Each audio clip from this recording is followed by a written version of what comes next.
Sherlock Holmes, who was usually very late in the mornings, save upon those not infrequent occasions when he was up all night, was seated at the breakfast table. I stood upon the hearthrug and picked up the stick which our visitor had left behind him the night before. It was a fine, thick piece of wood, bulbous-headed, of the sort which is known as a Penang lawyer. Just under the head was a broad silver band, nearly an inch across. To James Mortimer, MRCS, from his friends of the CCH, was engraved upon it with the date 1884. It was just such a stick as the old-fashioned family practitioner used to carry, dignified, solid, and reassuring. "Well, Watson, what do you make of it?" Holmes was sitting with his back to me, and I had given him no sign of my occupation. "How did you know what I was doing? I believe you have eyes in the back of your head." "I have at least a well-polished silver-plated coffee pot in front of me," said he. "But tell me, Watson, what do you make of our visitor's stick?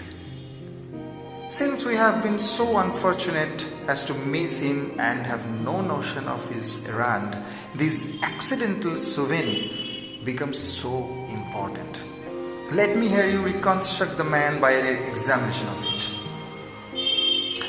"I think," said I, following as far as I could the methods of my companion, "that Dr. Mortimer is a successful elderly medical man, well esteemed, since those who know him give him this mark of this appreciation."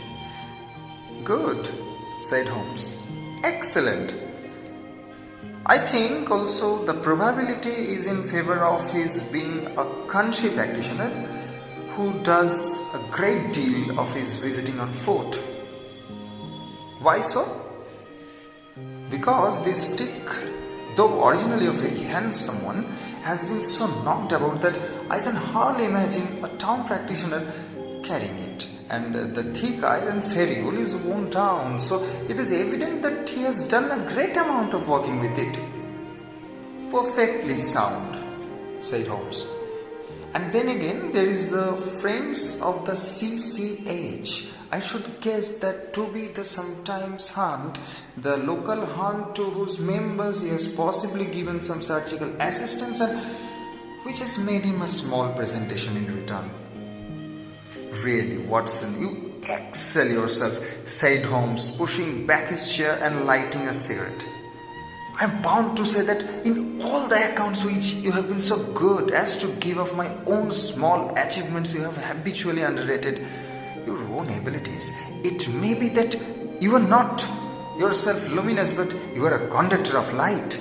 Some people without possessing genius have remarkable power of stimulating it. I confess, my dear fellow, that I am very much in your debt."